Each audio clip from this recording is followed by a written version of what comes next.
Ganjar sosok yang tidak punya nyali, gak ada keberanian. Nyali seperti apa yang Anda harapkan dari seorang Ganjar? Gini, saya pastikan saya tidak akan mendukung Mas Ganjar. Dan satu saya klarifikasi.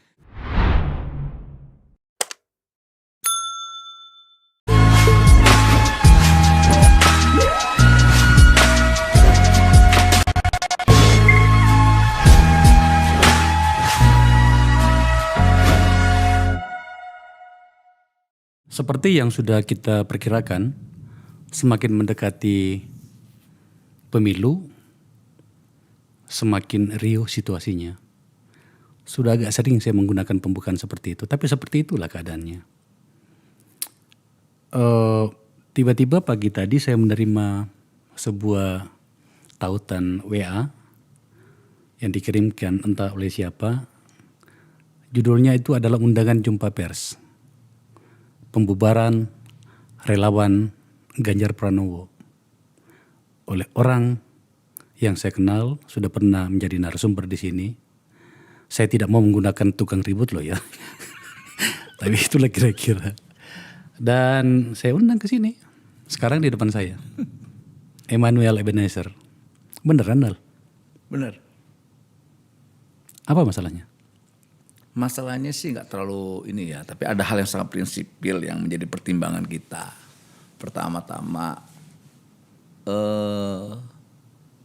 dukungan Ganjar itu kan awal kita yang mendukung ya.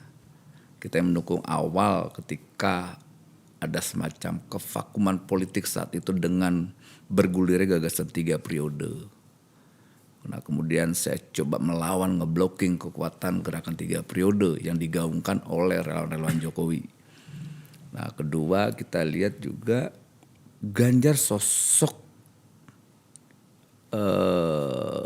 pemimpin yang minim gagasan. 2 tahun ini kita tidak menemukan gagasan yang bisa kita perjuangkan dari Ganjar itu sendiri. Dan ketiga, pemimpin itu harus punya loyalitas. Dan loyalitas itu harus 2 arah. Tidak bisa 1 arah. Nah Ganjar itu tidak punya loyalitas itu. Jadi kita berharap narasi-narasi yang selama ini dibangun seakan-akan dia sosok pengganti Jokowi jauh sekali. Presiden Jokowi itu pemimpin yang benar-benar hadir di tengah rakyat, bukan dasar kepalsuan, tapi dasar oleh sebuah kejujuran dengan hasil apa yang dia kerjakan. Misal contoh sederhana, ketika itu menjadi narasi yang selalu digaungkan oleh kelompok yang beda pandangan dengan Presiden Jokowi ketika Presiden Jokowi masuk ke gorong-gorong, got melihat situasi. Nah kalau Ganjar kan tidak, coba dia menarasikan seakan-akan dia bekerja dan berpihak. Nah semua itu kita bisa sanggah dengan bahasa-bahasa politiknya. Kalau Pak Jokowi menyampaikan sesuatu karena hasil kerjanya, kalau ini bahasa sebagai bukan pemimpin tapi sebagai YouTuber. Ntar dulu, saya mau identifikasi dulu. Tadi katamu itu dalam 2 tahun ini tak ada narasi yang cerdas dan segala macam. Oke? Ya. Relawan Ganjar itu sendiri hadir pada kapan? Kita tepat tanggal 2 tahun 2020, saya lupa tanggal ya, tapi itu tahun 2020. Berarti itu sebelum kesadaran itu datang atau sesudah kesadaran yang barusan Noel sampaikan tadi? Di kesadaran demokratik kita ya gini, saya juga susah menerjemahkan tuh kesadaran yang mana dulu nih. Yang tadi mengatakan bahwa tidak apa miskin narasi, miskin gagasan, segala karena macam. memang kan dulu pertimbangan kita kenapa kita ngedukung Mas Ganjar itu ada pertimbangan politik dan perjuangan nilai yang kita lakukan berkaitan dengan gelombang atau narasi gerakan 3 periode. Itu. Dan ini harus saya bendung, nggak bisa tidak. Kalau seandainya gerakan 3 periode ini bergulir, ini tidak baik buat demokrasi dan tidak baik juga buat konstitusi kita. Ditambah lagi setelah maraknya 3 periode, lanjut lagi dengan isu perpanjangan, kemudian isu presiden jadi wakil presiden, kemudian sekarang naik lagi isunya dicoba dirubah dengan penundaan pemilu. Dan ini kan tidak baik buat demokrasi kita dan tidak sehat buat demokrasi kita. Sampai di situ dulu, itu kita akan bahas itu karena kelihatannya juga Tempo menjadikannya sebagai isu sentral ya. Maka kemudian muncullah laporan utamanya mengenai soal itu. Saya masih bicara tentang kesadaran seorang Noel dan kawan-kawan mendirikan relawan Ganjar Pranowo untuk 2024. Ya. Kemudian sekarang membubarkannya dengan narasi yang mengatakan bahwa selama 2 tahun terakhir tidak cukup ada narasi yang cerdas dan gagasan yang bagus dari seorang Ganjar. Jadi pertanyaannya itu sebenarnya begini. Apa alasan Noel dan kawan-kawan membuat relawan pada masa itu? Dan pada saat itu artinya sekitar saat yang saya maksud ya sekitar 2 tahun sekitar situlah. Masa sih tidak ada kesadaran bahwa ternyata tidak ada gagasan seperti yang Anda sampaikan sendiri. Iya. Kenapa membuat relawannya dan sekarang tiba-tiba membubarkannya? Ya gini, karena kita yang memulai, Ya. jawabannya kita harus mengakhiri. Itu udah. Oke. Yang benar minim gagasan, apa tawaran gagasan tidak ada. Kemudian Ganjar sosok yang tidak punya nyali, gak ada keberanian. Nyali seperti apa yang Anda harapkan dari seorang Ganjar? Gini, kita butuh pemimpin yang punya nyali ya dalam keberpihakan, dalam sebuah kebijakan, dalam sebuah gagasan dan segalanya. Dan Ganjar tidak punya apa-apa. Seperti apa gagasan yang Anda pikir itu punya nyali? Soal bagaimana ngebangun Indonesia yang lebih baik ke depan tanpa adanya yang namanya polarisasi itu loh, bisa tentang rekonsiliasi dan sebagainya. Karena itu gagasan. Kemudian tentang Indonesia yang lebih kuat dalam menjaga demokrasi, misalnya kayak tolak 3 periode gitu loh. Kemudian tolak yang namanya gagasan perpanjangan. Oke. Tolak yang namanya penundaan pemilu. Dan tidak punya keberanian sikap politik kayak begitu, sikap ideologis menurut kami lah. Gitu. Dan ini tidak pernah terkeluar. Sebetulnya kan itu tidak masalah, apalagi partainya Mas Ganjar PDIP tegak terus terhadap konstitusi jelas, menolak gagasan 3 periode, menolak perpanjangan, menolak penundaan pemilu. Nah, Ganjar tidak punya kemampuan dalam menyampaikan atau penolakan terhadap gagasan liar ini. Karena kita tidak mau 2024 nanti demokrasi itu dilemahkan dengan narasi-narasi yang kemarin bergulir kemarin. Nah 2024 nanti kita berharap penguatan demokrasi itu dilahirkan oleh tokoh-tokoh muda dengan gagasan-gagasan yang cemerlang. Bukan dengan ya hari ini yang terjadi cuma menang karena popularitas, kemudian dilahirkan oleh beberapa lembaga survei karena elektabilitas. Nah kita tidak mau, kita mau ada gagasan besar gitu loh. Saya suka pikiranmu itu Noel. Pada tanggal 28 bulan 1 2023 bulan lalu ya. Saya menulis di Twitter saya begini. Negeri idol beneran, nama-nama para calon presiden berhamburan setiap hari, tapi tak pernah sekalipun ada yang menyuguhkan rencana-rencana besar untuk menjadi mimpi besar bersama bulan. Dan kita bertepuk tangan menyemangati mereka dengan heroik Republik Idol Nusantara. Sejalan dengan pikiranmu itu. Ya. Sejujurnya banyak yang mengeluhkan soal itu. Di pikiran kami di sini di Negara Institut, lembaga yang saya dan teman-teman mendirikannya adalah, wahai kepada teman-teman, Anda, sahabat-sahabat atau orang-orang yang merasa diri punya potensi untuk membawa kita ke masa depan, muncullah, hadirkan pikiran itu. Itu. Contoh misalnya hari ini begitu banyak gugatan tentang penegakan hukum, muncullah. Apa sikapmu tentang misalnya kasus Joshua? Apa sikapmu tentang tak adanya jaminan fasilitas hukum menyangkut dengan JC-nya Eliezer yang akan diputuskan minggu depan? Tentang kemiskinan, tentang IKN, tentang bla bla bla, begitu banyak problem. Oke. Kita menginginkan orang-orang seperti itu kan gitu ya. Betul. Pada bagian itu saya harus mengatakan sikap saya, kita sama-sama. Dan banyak di antara kita bersama-sama.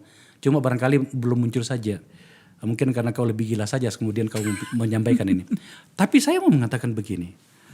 Kalau dalam konteks Ganjar kau minta untuk berbicara seperti itu dalam konteks sebagai calon presiden. Tidakkah itu terlalu dini, lawang dia belum jadi capres kok? Oke, dia tidak calon capres, tapi dia kader bangsa, dia sebagai anggapnya dia kandidat walaupun secara politik partainya belum mengusung ya, apalagi coba mendukung, tapi dia punya keberanian untuk menyampaikan gagasan itu. Bangsa ini lagi ada problem, masalah yang sangat akut berkaitan dengan hukum, bukan soal Joshua aja. Kayak kemarin mahasiswa UI ditabrak, mati jadi tersangka. Semua diam tuh. Gitu loh.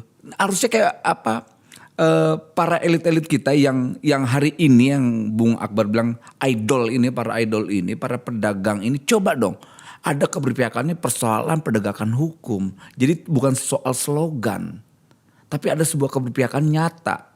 Nah hari ini kita nggak tahu nyari siapa nih, gitu loh. Ya, jadi yang tadi saya sampaikan tadi bukan soal miskin gagasan, tapi miskin juga keberpihakan. Saya tidak terlalu yakin apakah saya cukup tepat mendekati Noel dengan pikiran yang sedang ada di memori saya, bahwa mungkin kekecewaanmu karena you membayangkan dan nama relawanmu ternyata memang relawan Ganjar untuk 2024. Iya. Kamu membawa Ganjar dalam konteks you calon presiden saya. Betul. Ya kan? Betul. Jadi bukan hanya sebagai seorang manusia politik. Kenapa tidak kau sisipkan sebuah pikiran begini, bahwa Ganjar berada dalam sebuah format partai di mana kemudian dia harus menghormati juga beberapa kebijakan, mungkin kebijakan, mungkin kesepakatan internal dengan PDIP. Hal yang sama terjadi juga dalam pikiran kita tentang Anies. Kadang-kadang saya merasa fair nggak sih kita kepada Mas Anies, ya kan?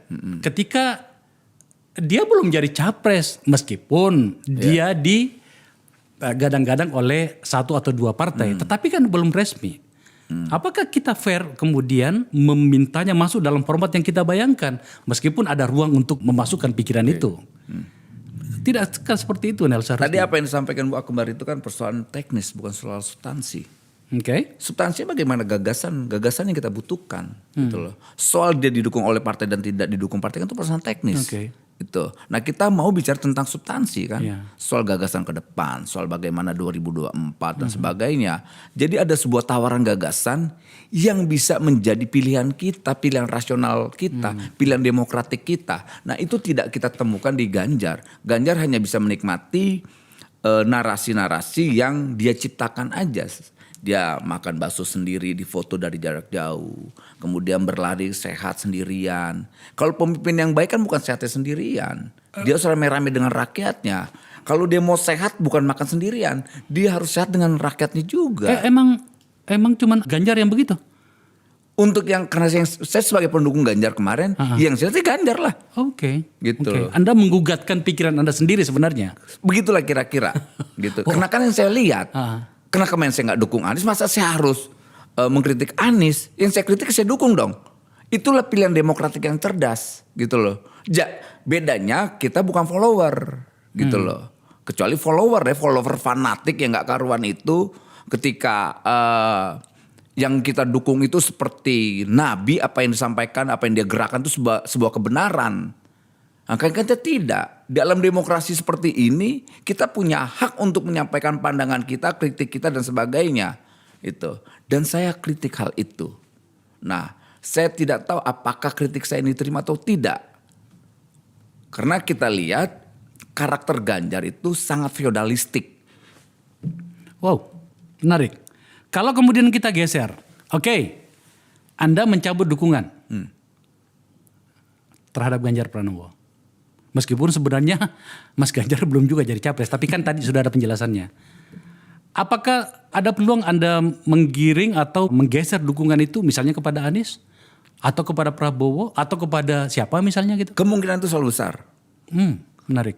Karena gini, kita sedang berhadapan dengan gerombolan propagandis pemecah belah bangsa ini ya, yang selalu mendikte demokrasi kita, yang selalu mendikte kebinekaan kita, dan saya harus lawan itu. Ya contoh misalnya kayak Anies dinarasikan tokoh yang intoleran, ya saya nggak mau tuh, saya tidak akan masuk dalam narasi itu. Hari ini kita bisa lihat Mas Anies pendekatan ke kelompok-kelompok yang diidentifikasi sebagai kelompok minoritas atau orang Kristen gitu. Sangat toleran tuh. Artinya kelompok Kristen di Jakarta ketika Mas Anies memimpin. Merasa nyaman saja gitu ya? Aman. Oke. Tidak ada problem. Dialog itu terbuka. Nah begitu juga misalnya ke Prabowo. Ke Pak Prabowo. 2019 ketika Pak Prabowo masuk kabinet. Ada kekhawatiran orang kelompok-kelompok pendukung Jokowi soal Prabowo akan melakukan kudeta. Faktanya apa? Totalitas, loyalitas Pak Prabowo dalam mendukung pemerintahan Jokowi itu luar biasa. Begitu juga Mbak Puan. Mbak Puan dinarasikan seperti apa. Justru dalam alam demokrasi seperti ini kita butuh sosok perempuan dalam keterwakilan. Nah tinggal kita pilih aja mana yang terbaik gitu loh. Jadi saya tidak akan pernah mau masuk narasi-narasi yang sesat hari ini gitu loh. Tidak mau. Kita coba menggiring. Saya selalu ikut arahan presiden. Berdemokrasilah dengan riang gembira. Itu sampai di situ. Gitu. Saya ikut pada arahan presiden. Apakah berarti Anda berhenti mendukung Ganjar Pranowo dan kemungkinan akan bergeser ke yang lain karena arahan dari presiden? Nah kalau itu saya tidak mau menjawab ya. Tapi saya pastikan saya tidak akan mendukung Mas Ganjar. Dan satu saya klarifikasi. Saya tidak mendukung Ganjar 2024 bukan karena mendukung Jokowi 3 periode. Dan tidak juga mendukung perpanjangan Jokowi. Dan ketiga menolak yang namanya penundaan pemilu. Karena narasi di luar itu sudah beredar seperti itu. Saya seakan-akan ingin mendukung 3 periode. Oke. Sikap tegas saya menolak 3 periode perpanjangan dan penundaan pemilu. Dan tidak mendukung Ganjar lagi. Dan tidak mendukung Ganjar lagi. Itu yang pasti. Dan itu karena diarahkan oleh Presiden Jokowi. Enggak, saya tidak mau menyampaikan itu ya. Karena saya tidak mau seakan-akan ini perintah presiden, bukan. Ini hasil sebuah kesepakatan, kesadaran politik kita, kesadaran demokratik kita untuk tidak memilih Mas Ganjar. Oke. Gitu. Menarik. Ada pikiran bergeser ke Anies. Dan apa alasannya? Gini, soal mendukung Anies atau tidak, ini kan yang tadi saya sampaikan dari awal. Kita tidak mau masuk dalam narasi-narasi yang basisnya kebencian. Karena kita tidak mau demokrasi yang kita perjuangkan itu menjadi korban. Pertama itu. Kedua, bangsa besar ini, yang perahu besar ini menjadi rusak atas dasar narasi-narasi yang tidak bisa dipertanggungjawabkan hari ini gitu. Dan kita tahu kan kelompok mana yang selalu menarasikan kebencian ini. Jadi ya soal mendukung Anies itu kan pilihan politik, ya biarkan saya yang tahu. Dan saya tidak bisa diintervensi soal pilihan politik saya. Saya mau dukung Mbak Puan, Mas Anies, Pak Prabowo. Iya paham, tapi maksud saya kan begini. Betul. Kan you kan sudah bersikap sebelumnya. Ganjar dan kemudian menarik itu. Makanya saya tanya, apakah ada ruang atau peluang mendukung yang lain? Saya menyebut nama satu tadi, Anies. Jawabannya muter, oke, saya paham. Oke. Atau apakah ke Prabowo? Ya saya harus mengidentifikasi seperti itu, Nel. Karena jujur saja, ternyata kita harus kembali lagi pada belum puncaknya sih. Tapi tampaknya episode 2014 dan 2019 tampaknya kembali lagi nih. Yang apa lagi? Udahlah kita hadapin saja. Nah itu yang kita khawatirkan. Narasi kebencian dalam persyaratan demokrasi 2024 kita dikotorin oleh kelompok-kelompok ini. Makanya saya selalu mencoba untuk setiap para kandidat ini yang ingin ikut kontestasi 2024, ayo dong tawarin gagasan-gagasan besarnya. Gitu. Apalagi dengan industri digital hari ini. Yang namanya tipu-tipu muslihat itu udah gak bisa lagi. Karena semua terrecord. Apa tawaran Anies soal Indonesia? Anies kan bicara tentang perubahan. Ya udah bagus. Lantas Pak Prabowo. Kemudian Mbak Puan. Ya tawarin aja. Coba mana yang bisa diterima publik, diterima rakyat. Kalau saya pilihan politik dan demokratik saya akan memilih yang berpihak terhadap problem bangsa hari ini. Gitu loh. Problem hukum, korupsi dan sebagainya. Selain Ganjar yang menurutmu tidak mengajukan apapun, yang lainnya juga sudah mengajukan, apa belum? Ya Mas Anies kan sudah mengajukan gagasan perubahan. Perubahannya? Iya. Bagus ya. Nah itu kan punya keberanian. Nah, kita butuh orang-orang yang berani kayak Mas Anies gitu loh. Kayak Pak Prabowo juga punya keberanian. Lantas Mbak Puan juga punya keberanian. Hadir dalam keterwakilan perempuan dalam demokrasi, dihadir dalam kekosongan ini kan hebat nih, luar biasa. Iya. Gitu loh. saya itu kenapa sampai mengundang Noel gitu? Karena kan ini silatmu ini untuk kali ini terlalu cepat kembangannya. Saya sampai kadang-kadang susah untuk mengikuti kan. Noel lagi memainkan kembang berapa nih gitu kan? Nah kayaknya saya undang untuk itu. Nah, tapi mau tidak mau Nel, kita harus menjelaskan. Saya sebagai host di sini, sebagai tuan rumah, teman diskusimu, harus menjelaskan kepada publik. Kita itu siapa? Dalam hal ini relawan Ganjar Pranowo, pasti kan lebih dari satu gitu ya. Pasti lebih dari bahkan 10 orang barangkali. Pasti lebih bahkan dari 100 orang barangkali. Dalam konteks seperti ini tuh biasanya jumlah itu menentukan. Apakah qualified atau tidak gitu. Nah pertanyaan orang itu, Noel, kita itu siapa sebenarnya dalam konteks Anda dengan seluruh gerakan Anda? Dalam hal ini adalah relawan Ganjar Pranowo yang kemudian Anda putuskan membubarkan atau menarik dukungan.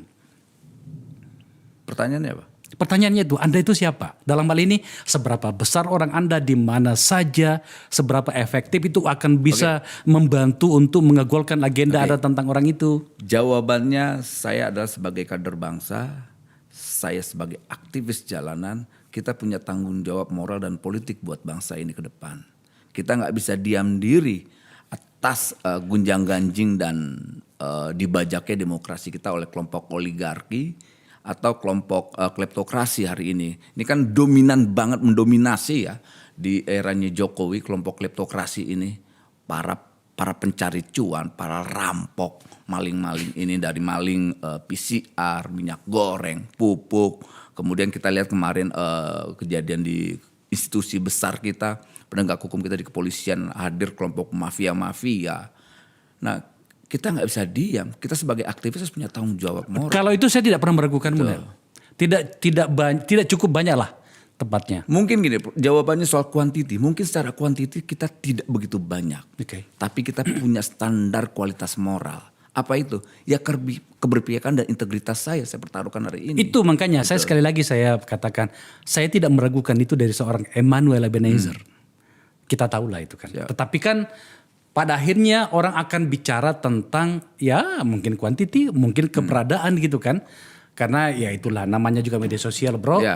Ada orang, ada organisasi, dia ketua umumnya, dia sekjennya, dia bendaharanya, tapi seakan-akan besar banget kan gitu kan. Itu juga problem.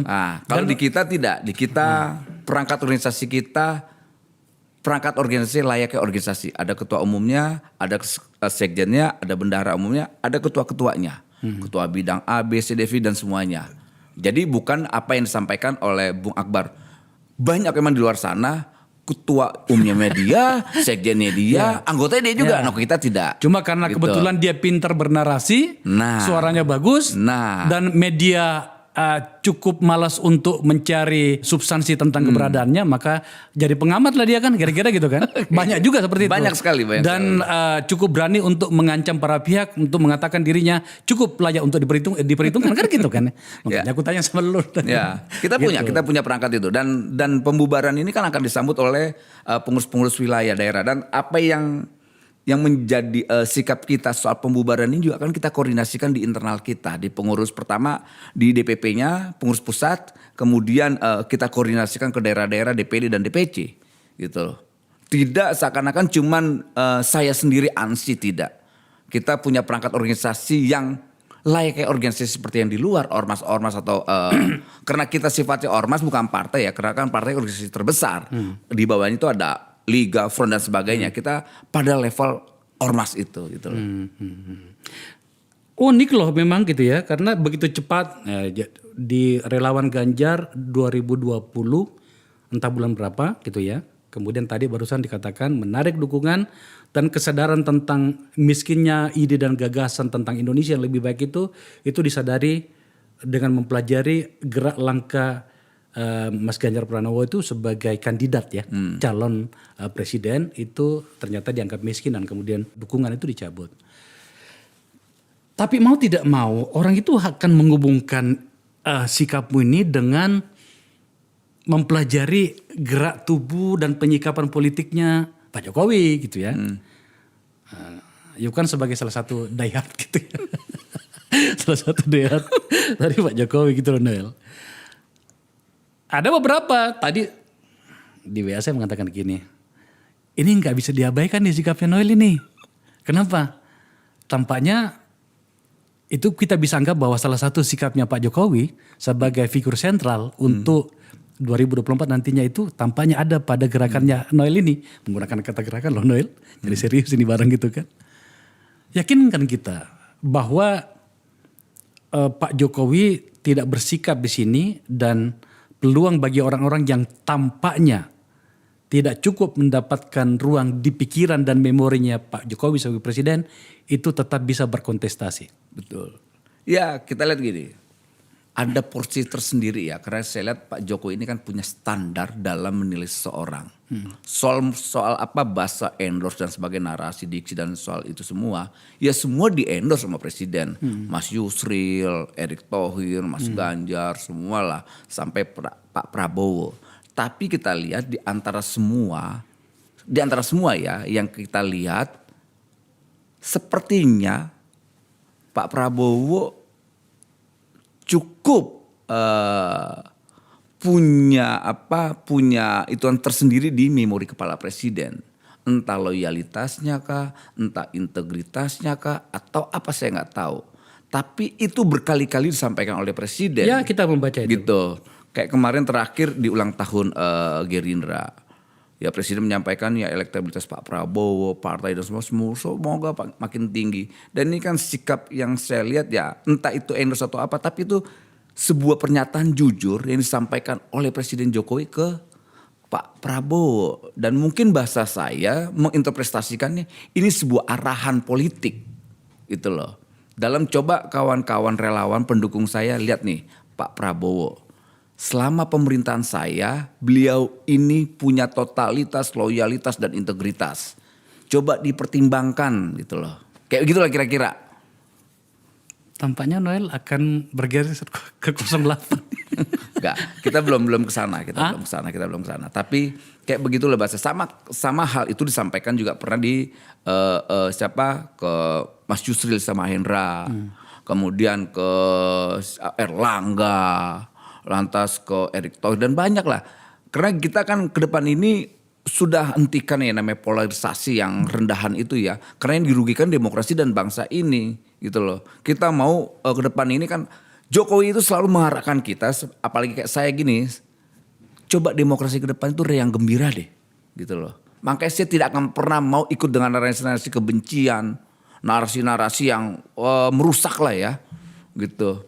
Noel, bagaimana kalau ternyata kemudian di ujungnya nantinya Pak Jokowi sebagai patron penyikapanmu, you nggak bisa menghindar dari sini bro. Patron penyikapanmu ternyata akhirnya mendukung Mas Ganjar seiring dengan dukungan PDIP misalnya, apa yang akan kau lakukan? Saya akan tetap tidak mau mendukung Mas Ganjar. Saya selalu berpegang teguh terhadap prinsip dan pilihan politik saya. Saya tidak akan pernah mau, itu kan persoalan teknis lah. Itu menurut saya bukan persoalan substansi pilihan saya nggak mau. Ketika apa yang sudah saya sampaikan, sudah saya pertanggungjawabkan. Sama halnya dulu pernah saya membela kawan saya yang akhir saya diteroriskan dalam 3 bulan. Saya pertahankan itu, buat saya itu sebuah kebenaran dalam sebuah pembelaan. Iya, pada kasus Munarman ya. Iya. Iya.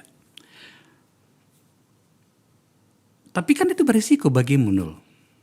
Risikonya begini kira-kira. Pahamlah, kau akan mengatakan Noel itu risiko kita hadapi. Maksud saya begini, katakanlah misalnya, kemudian atas berbagai pertimbanganmu yang saya yakin bagus, ya kan sebagai aktivis, itu kamu mendukung Anies misalnya, atau mendukung Pak Prabowo misalnya, atau mendukung Mbak Puan misalnya. Gitu. Tapi kemudian mereka mengatakan, bahaya Noel nih, dukungannya bisa dia cabut lagi dari kita itu. Enggak gitu, kita tidak punya tipikal begitu. Siap, bukan you bro, Oke. tapi mereka gitu lah. Ya. Nah justru kita jelaskan di sini bahwa ya saya kan punya jejak digital ya dalam mendukung siapapun. Gitu loh, kayak saya mendukung Pak Jokowi, segitu saya udah diterorisin tuh. Saya berubah nggak sikap saya untuk mendukung Jokowi? Enggak sampai detik ini. Kalau orang bilang kan lu udah dibunuh secara politik, dibunuh secara perdata, ngapain lagi sih dukung Pak Jokowi? Nggak bisa saya bilang. Saya bukan tipikal yang itu. Ya. Karena begini Nol. atas nama media sosial, atas nama teknologi digital, di mana informasi bisa sampai secepat mungkin, dan kemudian itu peluang untuk mempengaruhi pikiran orang itu ada. Benar. Penyikapanmu ini harus diakui, sedikit atau mungkin banyak itu bisa mempengaruhi pikiran banyak orang tentang Ganjar Pranowo. Ya. Saya sedang mencoba untuk mendudukkan proporsinya. Apakah sikapmu itu cukup fair untuk Mas Ganjar? Sangat fair. Gitu loh. Dan apakah kemudian juga fair bagi demokrasi? Kan seperti itu. Iya. Kita kan selalu berdebat tentang itu kan. Nah, gitu. justru disinilah substansinya. Bagaimana mengedukasi publik dalam pilihan-pilihan demokratiknya. Jadi tidak mendukung Ganjar karena benci. Oke. Jangan. Saya nggak mau ketika saya lepas dari Ganjar, saya membenci Ganjar. Saya tidak mau. Saya melepaskan Ganjar karena tidak ada sebuah gagasan. Itu loh. Nggak ada gagasan yang bisa saya perjuangkan. Apa yang mau saya perjuangkan? Apalagi kita ini lahir dari dunia aktivis yang memperjuangkan demokrasi, kemudian kita mendukung orang yang tidak punya gagasan, lantas karakter sangat feodalistik. Ya nggak bisa dong. Kalau begitu berarti Noel dan kawan-kawan itu dalam waktu yang dekat ini tidak akan mendukung atau mendeklarasikan dukungan atau kesukaan kepada salah satu capres pun, sebab belum ada capres atau orang yang melakukan seperti yang Anda minta, misalnya gagasan besar. Tadi disebutkan Anies misalnya, dia mengangkat misalnya tentang soal perubahan. Iya. Soal perubahan itu kan belum dielaborasi. Betul. Publik kan sebenarnya ingin itu kan gitu. Ya paling berarti kan peluangnya Anda mendukung Anies pada konteks isu tentang perubahan itu dong. Soal isu saya suka bisa tentang perubahan. Oke. Itu bagian roh kita dalam perjuangan reformasi 98. Anies sedang menarasikan hal-hal yang besar buat bangsa ini, yaitu perubahan. Ya kita suka. Kemudian nanti isinya apa, konten perubahannya apa, tinggal kita lihat bagaimana diterima atau tidak. Kan kita belum lihat nih. Gitu loh. Lantas misal kayak Pak Prabowo, Mbak Puan dan sebagainya, kan kita mau lihat gitu. Nah, ini kan adab demokrasi itu kan di situ soal gagasan. Gitu loh. Nah, kita ya kegelisahan Bung Akbar dan kita ini kan sama soal demokrasi atau soal bangsa ini ke depan mau seperti apa. Karena kita tidak mau ya demokrasi kita dibajak oleh kelompok kleptokrasi ini. Para pencari cuan lah ya. Terakhir Nel. Siap. Saya sedikit mengubah formatnya Apu supaya tidak terlalu panjang. Kita langsung fokus pada substansi. Udah panjang ini. Sikapmu tentang oligark, kleptokrasi dan seterusnya itu kan jelas itu. Iya. Bagaimana kalau kemudian ternyata pada pemilu 2024 nantinya ternyata semua yang akhirnya maju bertarung ternyata tidak bisa meyakinkan kita bahwa mereka bebas dari itu? Apa sikapmu Nel? Gini, kita harus pahamin soal oligark ini. Oligark yang berpihak kepada republik atau oligark yang berpihak terhadap perampokan. Oh, ada oligark yang berpihak terhadap republik? Banyak konglomerat itu ingin bangsa ini lebih baik. Oh, oke. Problemnya apa? Tidak ada instrumen hukum yang jelas. Tuh, ini kan kayak republik kanibal, kayak zombie sih ya, saling memakan. Wah, menarik ini. Itu loh. Saya sebenarnya sudah mau menutup tadi ya, tapi kemudian saya coba mengikuti logika itu. Konglomerat, tidak versi sebenarnya. Atau orang yang sangat kaya, yang menurutmu masih baik dan sebenarnya pengen bangsa ini menjadi lebih baik. Saya rasa yang bernama rakyat Indonesia itu pengen semuanya bangsa ini lebih baik. Iya. Bukan karena dia seorang konglomerat, atau mungkin dia seorang miskin papa barangkali. Iya. Persoalannya adalah ketika seseorang menjadi sangat kaya atau bahasanya adalah konglomerat, itu tidak bisa kita melihat hari ini saja. Kita harus melihat ke belakang. Iya. Bagaimana kekayaan itu dikumpulkan, bagaimana mekanismenya, bagaimana sikap dia terhadap hukum.